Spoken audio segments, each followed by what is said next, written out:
Hey you guys, welcome back to my channel, and if you are new here, I am so glad that you found me. I'm Mindy, and today I am going to be sharing with you a pantry challenge video, but it's going to be just a little bit different from previous pantry challenges that I've done. I am specifically going to try to use up some odds and ends, some fragments as you guys call them sometimes, and make some snacks for my kids, so stay tuned.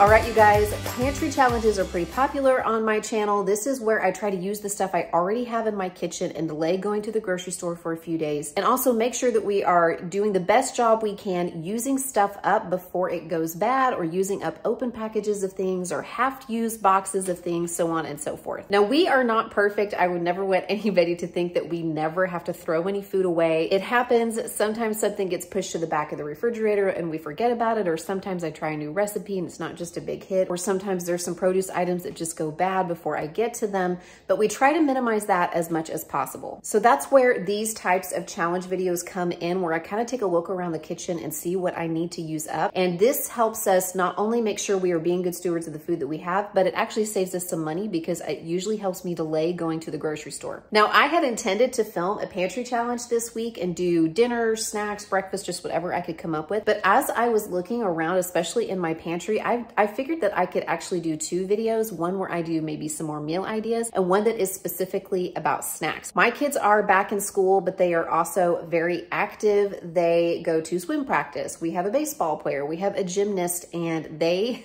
like to eat. They go through a lot of food sometimes. And I've noticed that there's a lot of, half-eaten items in my pantry. I figure if I can just kind of reinvent those things, use those ingredients and create quote unquote new snacks, then they will get devoured. So that's what I'm gonna show you today. Let's jump into it and see what we can come up with.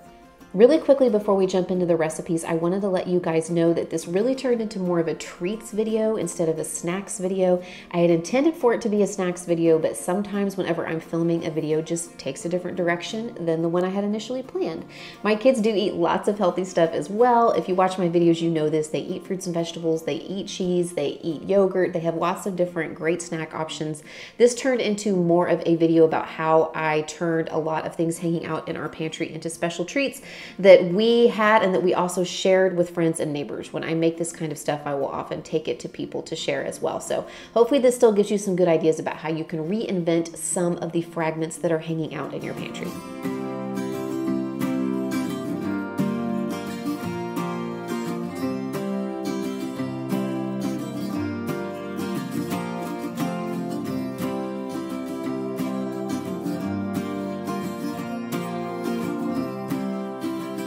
So I am sure by now you have surmised that I am making banana muffins.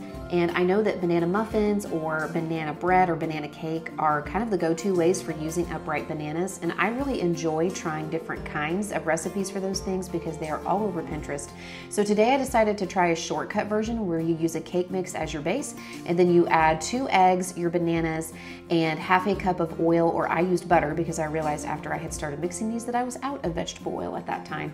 I also added a dash of cinnamon, and it is so hot in Oklahoma right now. We are in one of the hottest weeks of the summer with temperatures soaring over 100 degrees. So I decided to minimize the amount of time my oven was on by making banana muffins instead of banana bread because they cook in a shorter amount of time.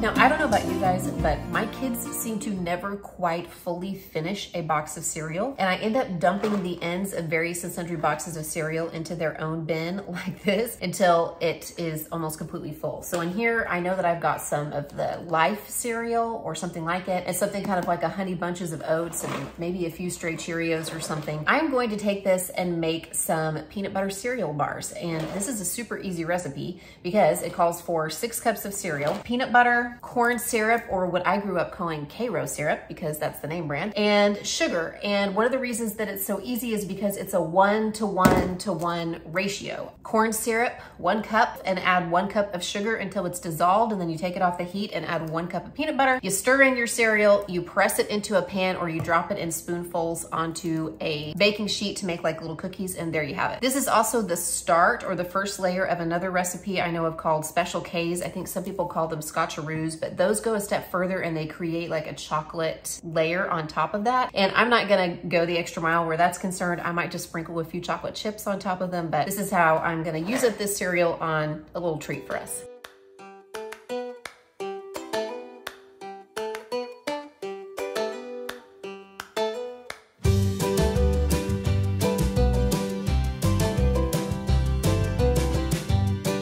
Funny story about corn syrup. When I got older and I wanted to make those special K-bars and I looked up the recipe, it called for corn syrup. So I went through the store looking for that and I found corn oil thinking it was the same thing. It is not the same thing. And I found out very quickly that corn oil is not what that recipe calls for. It is corn syrup. And now I know that Karo syrup is a brand name for corn syrup, not corn oil, which is a vegetable oil.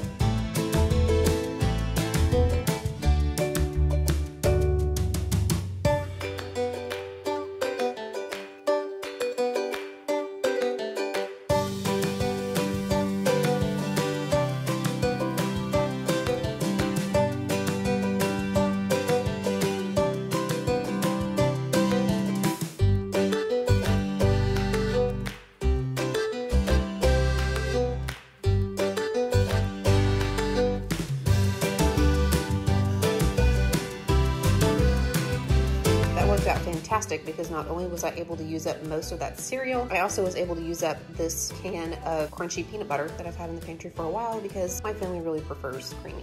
I'm just eating the little tidbits that were left in the bowl. Real good.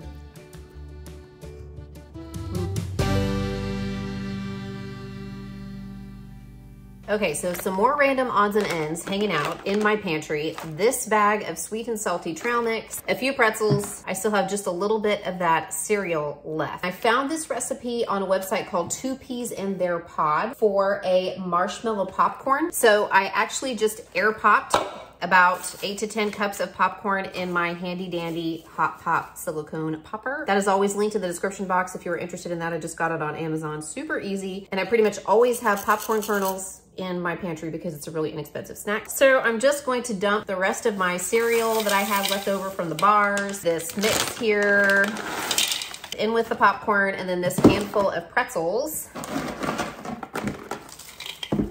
And that gives me my little mixture that I'm going to toss with a coating that I'm going to make on the stove using 1 stick of butter, 1 cup of brown sugar, 2 tablespoons of corn syrup, and then the original recipe calls for 12 big marshmallows, but I'm just gonna use the rest of this jar of marshmallow cream that I have left over from a lunches video where I made peanut butter and marshmallow cream sandwiches for my kids. So I'm just gonna combine all that on the stove until it's, nice and melty, and then I will pour it over the top of this, give it a good toss, and store it in an airtight container.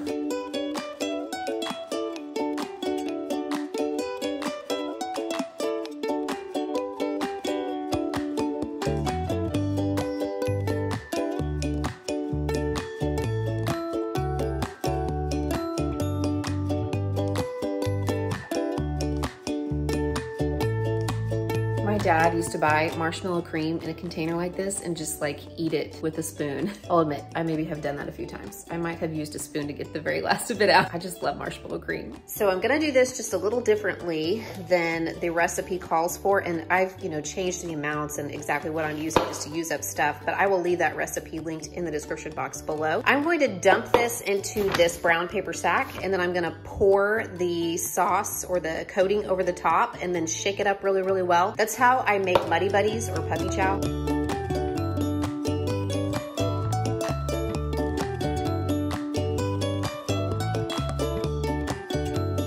Realized that I didn't need to waste a piece of parchment paper when I used a brown paper sack to shake this up. I can just tear it open and lay it out on the counter to cool off, and it will kind of set as it cools, and then I can break it apart and put it into a container for storage. Now, I normally would not make 2 treats like this for us to consume in a week unless it's like a holiday or something, but I'm going to see my little sister in a couple of days. She just had a baby, and I thought I could take her some of this along with some other things that I'm taking her so that she will have some snacks. This could be a really yummy little snack whenever she is maybe up at night with the baby. So we will be sure that we share these items with others. All right, you guys, I hope that was helpful. If you have any ideas for how to use up things that we might have in our kitchen or in our pantry to make snacks for ourselves or for our kids, be sure to leave me a comment. And thank you so much for watching. I'll be sure to check in with another video very soon.